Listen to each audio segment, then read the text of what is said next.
everyone, Maddie here, and I'm bringing you another drawing video today. Today is actually a watercolor painting from Ori and the Blind Forest, which is a really cool video game. It made me cry like 4 times. I love the storyline and I love the animation to this game. If you hear some noise in the background, that is the furnace trying not to overheat because it is so warm today. It's like 80 degrees and that's way too warm for me. Anything above 60, I'm like, no thank you. I'm a cold climate kind of person. Maybe not too cold, but I like it to where I can go outside a lot, but I don't like it where I'm sweating constantly. That's not cool. Like I said, I'm doing all watercolor, which I usually don't do, and I wanted to keep this mostly watercolor. I do go in with colored pencils here and there, but I only really used it for drawing Ori and the piece of wood that he's sitting on, and I used it to touch up the mushrooms that are leading up to the big tree you see there.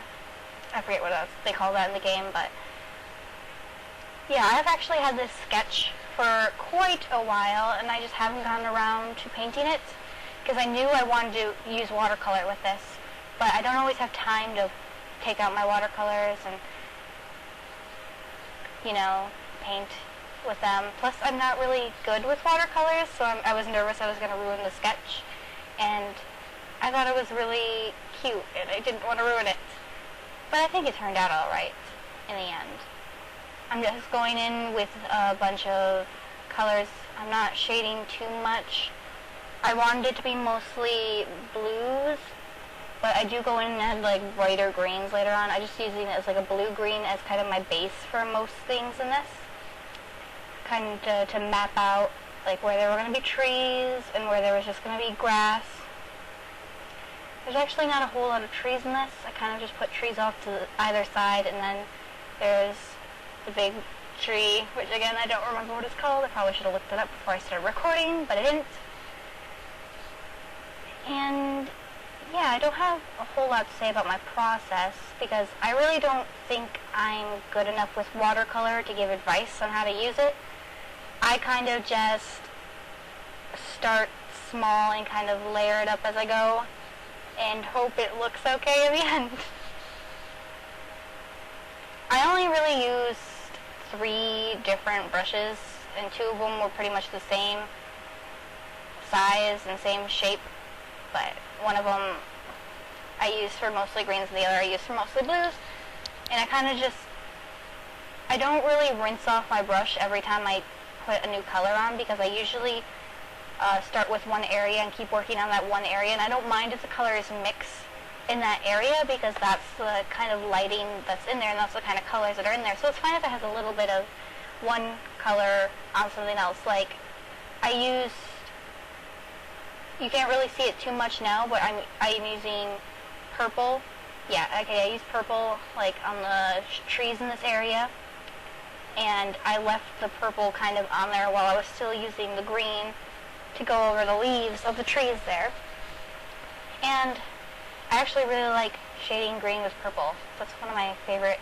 So there's 2 of my favorite colors to like put together because you didn't think they would go together, but they actually blend together quite nicely and they make for a cool effect, especially if you want kind of a like darker area, kind of like a forest like this little area is right here. Or sometimes I usually just bushes, or I'll use like a lighter purple if it's like a rainy scene to make it look more dull and like it's cloudy out. So yeah, those are 2 colors I like using together. It's really fun to mix 2 colors that don't seem like they'd go together, but then they do. Like, I know sometimes I use red and green, and those are like complete opposites almost. But they are really fun to try to use together, actually. It's quite fun. I'm going in with some dark blue, and I'm doing some real time here to show you. Just going in with some dark blue to add some more things to bring forward. And it's really light, but I'll keep making it darker as I go.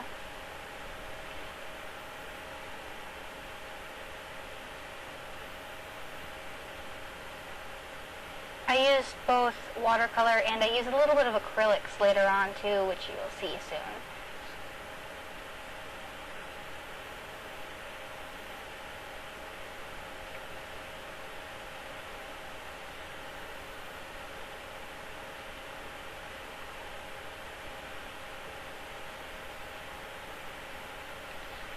kind of want to talk about Ori and the Blind Forest and like the game and how much I liked it. I like this game so much.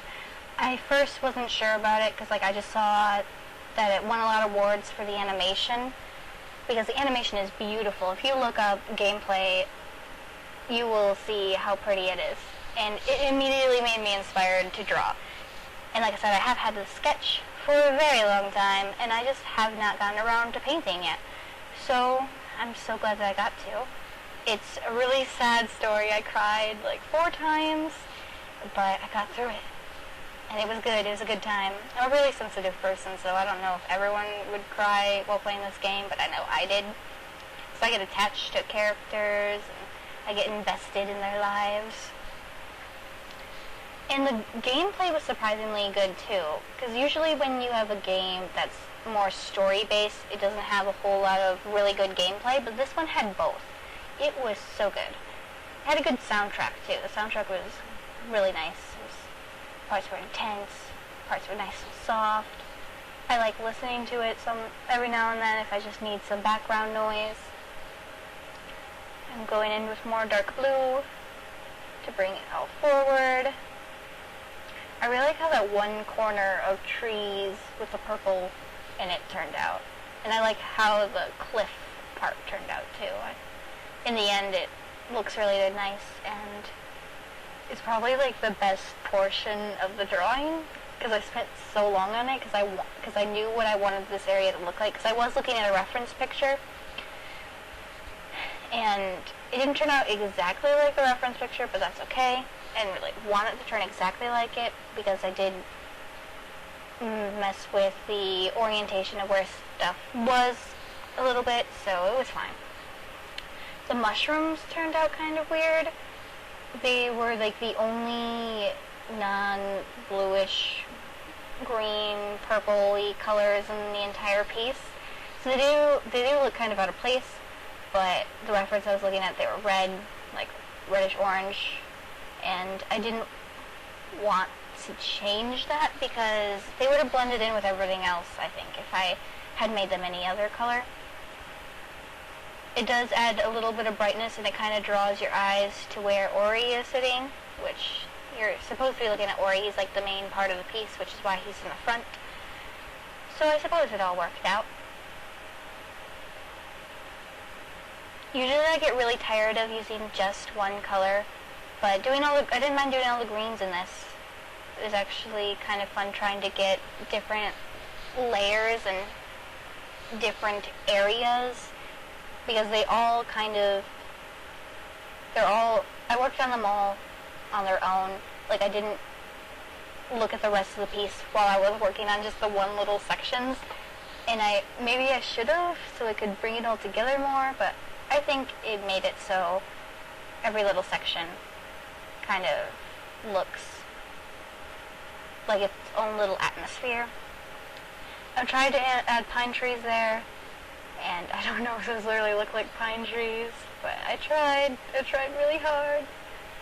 I'm going to dark blues. I have a really hard time with watercolors because I like bright, really saturated colors, and watercolors, they fade and they're more dull after you put them on. Like, I like them when you first put them on and they have not quite dried yet. That's the look I like of them. But then they dry and they're lighter, and I'm just like, I have to go over this again with another layer.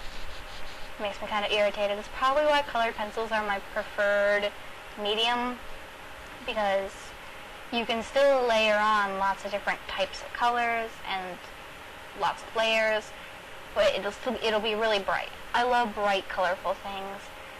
I know some people kind of like to have only certain colors in their pieces. I kind of like to incorporate as many colors as possible.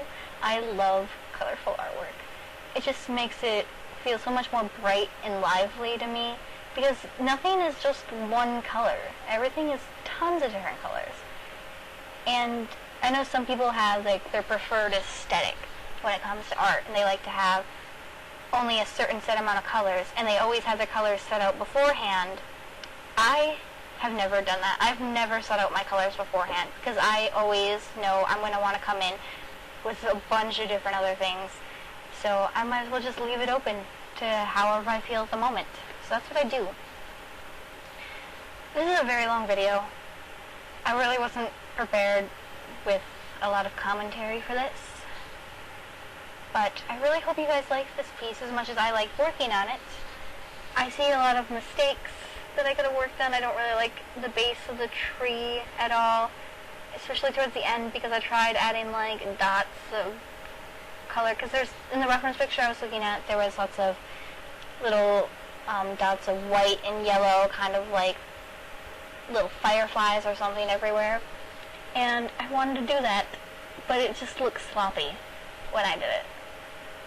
So I don't know if there's any way I could have changed that. Maybe I could have marked out in the beginning where I wanted the fireflies, so I could actually have given them their own like lighting and made them kind of a light source. That probably wouldn't be better. I know I need to work on my lights and shadows. I was told that by my art teacher, and I was told that when I went in for my art portfolio for college, and so that's going to be a goal for the future. I'm going to work on my lights and shadows and make it so much better. But I want to work on lights and shadows while still incorporating my idea of really colorful art pieces, which I think will be challenging, but it'll also be fun. Honestly, adding color to pieces is my favorite part of drawing. Like the sketching and inking, it's okay. But when you get to like put color into everything, I love it so much. I used to not color at all because I was afraid that I'd ruin my sketches. And then I remember I was watching a YouTube artist, Sophie Chan actually, and she said, always color your work so you can get better at coloring. And I was like, okay, Sophie Chan, senpai noticed me. And then I just went in and I started coloring. Every picture after that I did, I always made sure I colored it, and I did get better. And coloring is still my favorite part of drawing, ever. It's just so much fun. I know some people don't like coloring all that much because they think it's tedious, but I like that I have to put hours of work into something. It makes me feel better when it comes, like, when I have the final product in my hands, because I know I spent so long working on this. It just makes me feel successful. Even if it didn't turn out quite how I wanted it to, I know that I put a lot of effort into whatever I had worked on. Here I'm trying to do the outline of the water. I don't know how to make water look like water. I really don't. If anybody has any advice for that, I'd love to know.